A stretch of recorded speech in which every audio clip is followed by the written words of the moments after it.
Polling booth വിട്ടിറങ്ങി Keralam ഫലം വരാൻ കാത്തിരിക്കുകയാണ്. ഇനി 9 പകലുകൾ മാത്രം.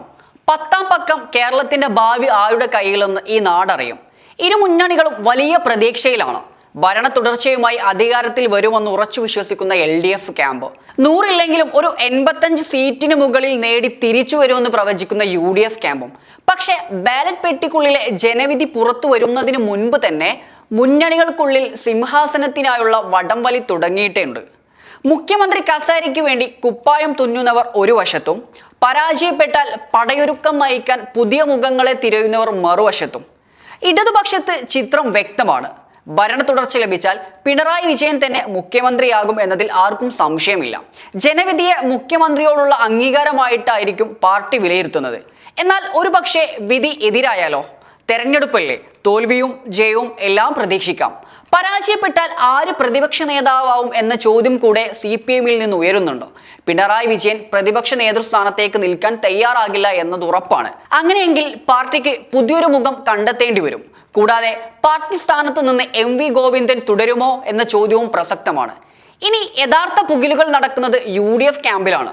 കെ മുരളീധരൻ പറഞ്ഞതുപോലെ സംഘ നൃത്തമായിരുന്നു തിരഞ്ഞെടുപ്പിൽ നേതാക്കൾ നടത്തിയിരുന്നതെങ്കിൽ ഇപ്പോൾ ഇതാ സോളോ നൃത്തമാണ് അരങ്ങേറുന്നത്.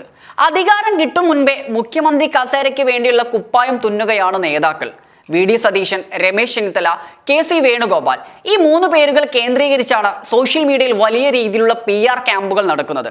രമേശ് ചെന്നിത്തലക്കായി ജനനായകൻ എന്ന പേരിൽ വീഡിയോ സീരീസും കേരള യാത്ര എന്ന പേരിൽ പോഡ്കാസ്റ്റും സജീവമാണ്. താൻ അനുഭവ സമ്പത്തുള്ള നേതാവാണെന്ന് അദ്ദേഹം ഇതിലൂടെ ജനങ്ങളെ ഓർമ്മിപ്പിക്കുന്നു. മറുവശത്ത് KC വേണുഗോപാലിനായി വമ്പൻ ഡോക്യുമെന്ററിയും ജീവചരിത്ര പുസ്തകവുമാണ് അണിയറയിൽ ഒരുങ്ങുന്നത്. പ്രതിപക്ഷ നേതാവിനാവട്ടെ തന്റെ നിയമസഭാ പ്രസംഗങ്ങൾ പുസ്തകമാക്കി ജനങ്ങളിൽ എത്തിക്കുകയാണ് VD സതീശന്റെ ടീമും. പണ്ട് സ്കൂൾ ഇലക്ഷന് കുട്ടികൾ കാണിക്കുന്ന തമാശകളെ ഓർമ്മിപ്പിക്കുന്ന രീതിയിലാണ് ഇന്ന് മുതിർന്ന നേതാക്കളുടെ കാര്യം എന്ന് പരിഹസിക്കുന്നവരും ഏറെയാണ്. ഇതിനിടയിലാണ് സോഷ്യൽ മീഡിയയിലെ കുട്ടി നേതാക്കളുടെ പടയൊരുക്കവും. ഫേസ്ബുക്കിൽ മുഖ്യമന്ത്രിയുടെ യോഗ്യതകൾ നിരത്തുകയാണവർ. വിദ്യാർത്ഥി നേതാവാകണം, പോലീസിന്റെ മർദ്ദനമേൽക്കണം, ജലബീരങ്കിക്ക് മുന്നിൽ വിറയ്ക്കാതെ നിൽക്കണം, ഒരു ദിവസമെങ്കിലും ജയിൽവാസം അനുഭവിച്ചിരിക്കണം, അങ്ങനെ കുറെ. ഈ പരസ്യമായ പോര് ഘടക കക്ഷികളെയും ചൊടിപ്പിച്ചിട്ടുണ്ട്, പ്രത്യേകിച്ചും മുസ്ലിം ലീഗിന്. ഈ അനാവശ്യ വിവാദങ്ങളിൽ കടുത്ത അതൃപ്തി ഉണ്ട് എന്ന് ലീഗിന്റെ ഭാഗത്തു നിന്നും പരോക്ഷമായ വിമർശനങ്ങൾ ഉയർന്നിട്ടുണ്ട്. ഒരു കാര്യം നമ്മൾ ഓർക്കണം, നേതാക്കൾ എത്രയൊക്കെ PR ഏജൻസികളെ വെച്ച് തുള്ളിയാലും ഡൽഹിയിലെ ഹൈക്കമാൻഡാണ് അവസാന വാക്ക്. K കരുണാകരനെ പോലെ ഉള്ളവർ പോലും ഹൈക്കമാൻഡിന് മുന്നിൽ മുട്ടുമടക്കിയ ചരിത്രമാണ് കോൺഗ്രസിനുള്ളത്.